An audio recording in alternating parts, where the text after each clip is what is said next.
Dia 13 de dezembro. Santa Luzia, Virgem Mártir. 303. Santa Luzia, uma das heroínas mais gloriosas da Igreja de Cristo, nasceu na Sicília no século III.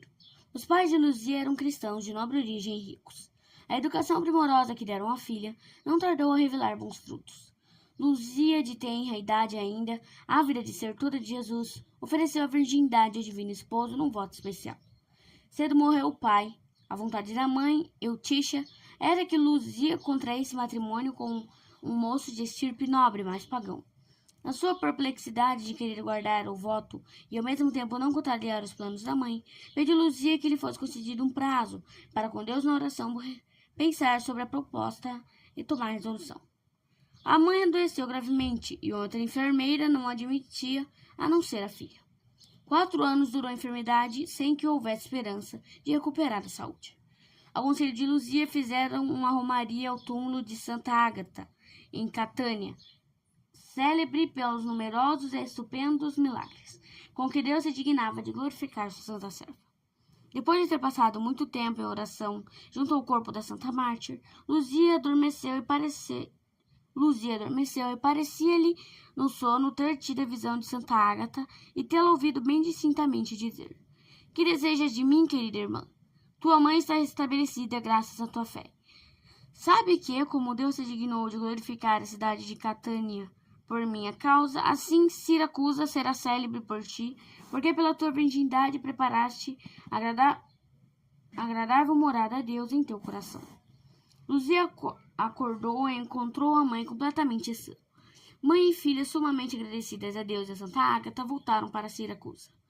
Como surgisse novamente a ideia do casamento de Luzia, essa pediu instantemente à mãe que não a atormentasse mais, visto que se tinha ligado a Jesus por um solene voto. Mais difícil foi conseguir que a mãe lhe desse o dote, da mesma forma como se tivesse aceito a proposta do casamento. "Espera até eu morrer", tinha-lhe dito ela. "Depois da minha morte poderás fazer do que é teu, o que quiseres." Bem sabia Eutícia que dinheiro nas mãos da filha ia parar nas mãos dos pobres. Luzia, porém, respondeu: "O que se promete aos pobres para ser-lhes dado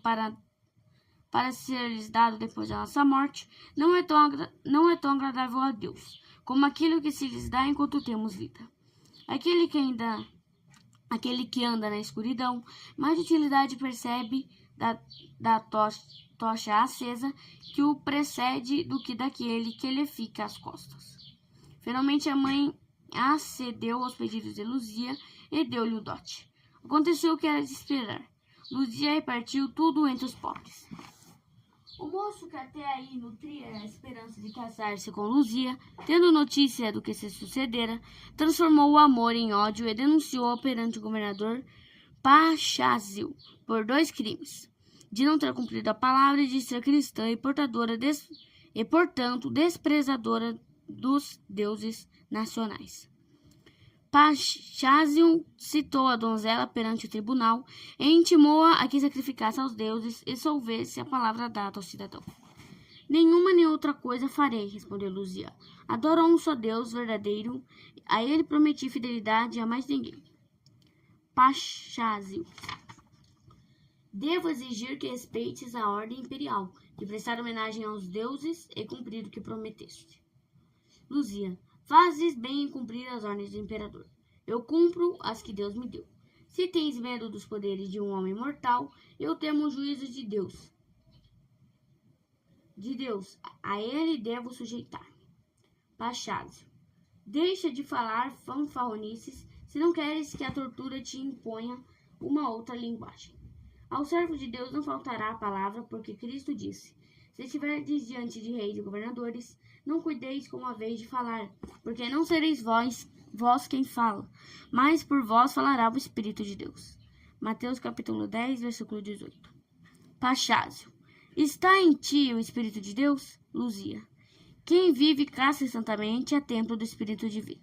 Pacházio: Se assim é, farei com que deixes de ser templo de Deus e verás como te haverás com a castidade." Luzia: "Sem a minha vontade, a virtude nada sofrerá. Podes pôr a força podes pôr à força incenso nas minhas mãos, para que ofereça aos deuses. De nada vale, porque Deus, que conhece o coração, não me julgará pelo que fiz sob coação. Não poderei resistir à força, mas minha virtude dupla coroa receberá. A ordem do governador foi posta logo em execução. Luzia saiu do tribunal, se bem que entregue à vontade e brutalidade dos homens, cheia de confiança em Deus e invocando-lhe auxílio. Eis como Deus lhe recompensou a fé.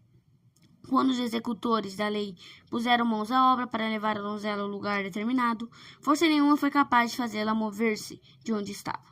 O fato causou grande estupefação, mas em vez de reconhecer o poder de Deus, que defende os seus, os pagãos viram em tudo obra de feitiçaria. Foram chamados sacerdotes e magos para desencantar o feitiço, mas nada conseguiram. Luzia resistiu heróica e superiormente a todas as tentativas dos inimigos. Pachazi ordenou outro plano. Ordenou que eles despejassem sobre a virgem azeite, piche e resina e ateado uma grande fogueira ao redor. Outra maravilha. Subiram as labaredas e a densa fumaça encobriu a figura da donzela, a qual, porém, ficou ilesa. Ao ver isso, Pacházio, encolerizado e confuso, deu ordem a um soldado para que, com a espada, atravessasse a garganta daquela que, jubilosa e triunfante, exortava aos assistentes do espetáculo a que abandonassem os falsos ídolos. A ferida foi mortal. Luzia entregou o espírito a Deus para receber a palma do vitorioso martírio. Tal aconteceu em 303. A profecia que fizeram cristãos de ter chegado ao termo a perseguição verificou-se. O corpo da Santa Mártir foi sepultado em Siracusa e mais tarde transportado para Constantinopla. O túmulo está hoje em Veneza. Reflexões. A vida de Santa Luzia é a prova eloquente da grande influência que sobre o homem tem a educação que recebeu na infância. É certo que as impressões, os ensinamentos e costumes que o homem leva da infância são fatores importantíssimos na formação do caráter e influem poderosamente em toda a vida. É necessário, portanto, que a criança já aprenda a fazer sacrifícios. É necessário que se lhe mostre o grande perigo que há na adulação das paixões, principalmente na sensualidade. As paixões nascem conosco e crescem conosco. Se não houver quem nos ensine a mortificá-las, a combatê-las, coisa mais fácil na infância do que mais tarde, quando já tomaram algum incremento. A criança deve compreender que entre os vícios, os piores são a teimosia, a preguiça e o amor aos prazeres. Como se explica que hoje bem poucas mães compartilhem das ideias e princípios de Santa Luzia? Porque tiveram educação errada.